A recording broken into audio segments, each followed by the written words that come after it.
Tu aimerais passer de ça à ça? T'as envie d'être en forme pour cet été? T'as décidé de t'y mettre maintenant? Alors regarde cette vidéo. Comment perdre du poids facilement sans même compter ses calories? Avec la méthode pastille secrète, les pas. Il y a quelques temps, Lucas Gouifre a fait beaucoup d'émulsions dans le monde du fitness en montrant l'évolution un peu douteuse de son ami grâce à une méthode secrète. Aller marcher. Qu'est-ce qui fait la différence entre le Ibra d'il y a 6 mois et le Ibra d'aujourd'hui? Il marche 18 000 pas par jour. Il sort à 22 h pour finir ses steps. Alors même si les résultats paraissent trop beaux pour être vrais, oui, les pas c'est vraiment efficace. Paul Réveillard l'utilise comme méthode depuis des années pour faire gagner des concours à ses athlètes en bodybuilding ou même à lui-même. En tant que champion, quand il veut faire une sèche, c'est tout simple. Tous les matins, il se lève, il se fait 1 heure de tapis incliné. Ou encore Christian Thibaudeau, qui est un grand fan de la marche. Il préconise même de se mettre sur un tapis entre ses séries à la salle afin de gagner du temps et faire grimper le compteur. Mais pourquoi tout le monde est matrixé par les pas? D'où vient cette obsession? Quoi chérie, tu me demandes de faire le ménage? Mais super, ça va faire grimper mes pas. Aller chercher le pain à pied, récupérer les enfants à l'école, c'est bon. Tout va faire grimper les pas. On va revenir à qu'est-ce qui vous fait perdre du poids, c'est le déficit calorique. C'est-à-dire simplement dépenser plus de calories qu'on en consomme. Mais il faut savoir qu'environ 80% des calories qu'on dépense, c'est simplement pour faire fonctionner notre organisme. En moyenne, évidemment, ça va varier grandement, mais en moyenne, l'entraînement ne représente que 5% des calories qu'on va dépenser sur la journée.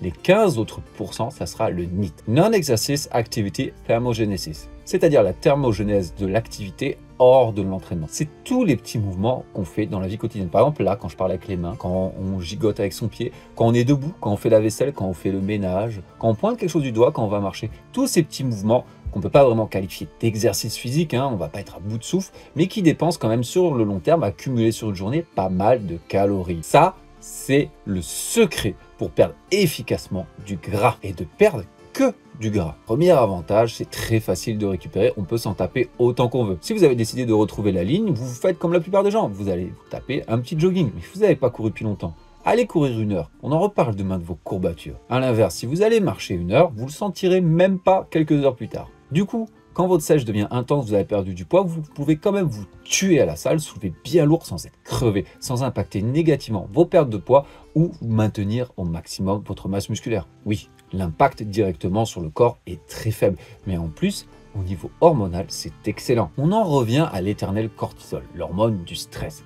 Elle a une autre fonction, c'est simplement de mobiliser l'énergie pour le corps. Elle va détruire notre petit gras pour le transformer en carburant. Donc c'est top. Le problème, c'est de trop en avoir. Parce que du coup, le corps va s'enflammer. Par exemple, il va aussi vouloir détruire nos muscles pour trouver de l'énergie. Ou bien on risque de trop être stressé, de perdre de la testostérone, d'être déprimé. Bref, plein de mauvaises choses qu'on ne veut vraiment pas avoir. Oui, bon, on dit comme ça fait peur, mais ça risque pas trop d'arriver. Par contre, vous empêcher de gagner du muscle ou même en perdre, ça c'est très réel. Beaucoup de gens vont dans un extrême quand ils vont faire la sèche. 1 tonne de muscu, 1 tonne de cardio, on bouffe rien. Qu'est-ce qu'il y a au final? On finit la sèche et notre shape est dégueulasse, on n'a plus de muscle, on est flasque, on est mou, on dirait qu'on sort d'une grève de la faim. Non, c'est pas ça qu'on veut. La marche va très peu jouer sur le cortisol. Au contraire, c'est même excellent pour se relaxer mentalement. Déjà, les philosophes stoïques à l'époque le recommandaient. Le deuxième avantage, c'est que c'est peu intense. Comment me dites-vous? Ça, c'est un avantage. Eh bien oui, car du coup, ça tape directement dans le gras. Pour faire simple, une des filières énergétiques du corps s'appelle l'aérobie. C'est ce qu'on va utiliser pour l'endurance, que ce soit pour faire un jogging, du rameur, vélo, aller marcher. Le corps va utiliser soit du gras, soit du sucre pour fournir son énergie. Et plus l'effort est intense, plus il va s'orienter vers le sucre. Alors en soi, c'est pas très grave. Une calorie, c'est une calorie, vous me direz. Oui, mais c'est encore mieux quand vous tapez directement dans le gras. La marche est tellement faible en intensité que vous pouvez être sûr que vous puisez dans vos délicieuses poignées d'amour. Et surtout, vous pouvez maintenir l'effort pendant longtemps. On peut aller marcher 1 heure sans souci.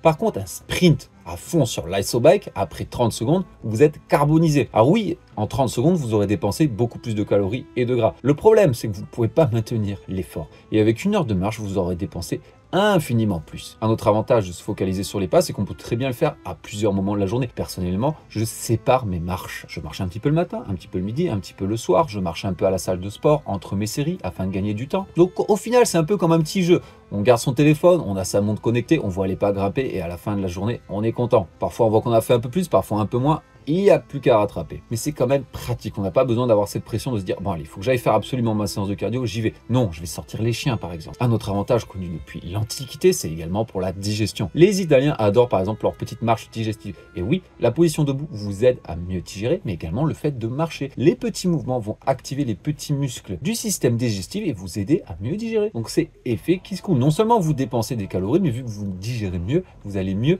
les stocker, mieux les utiliser, encore moins de gras assimilés. Et enfin, dernier avantage de la marche, c'est tout simplement pour la santé. Ils l'ont montré, à partir de 7000 pas, on diminue significativement les risques de mortalité, de maladies cardiovasculaires et autres. C'est top également pour la santé orthopédique, nos hanches, nos genoux, le bas du dos, cette fameuse douleur, le mal de siècle, n'est-ce pas? Et à partir de 10 000 pas, alors là, c'est bon, trop d'avantages. Ah oui, ça paraît pas grand-chose, mais pourtant, ça a beaucoup de bienfaits. L'être humain est fait pour être debout à la base, pas pour rester assis toute la journée, comme là, en filmant des vidéos. Donc, on a plein d'avantages et c'est très simple. Ce que je vous recommande personnellement, comment y arriver? Déjà, si vous marchez rien du tout, visez 6000 pas. Ça empêchera votre corps d'être métaboliquement résistant à l'effort et à vouloir dépenser des calories. C'est le minimum. Ensuite, ce que je vous conseille, c'est de simplement augmenter les pas journaliers chaque semaine.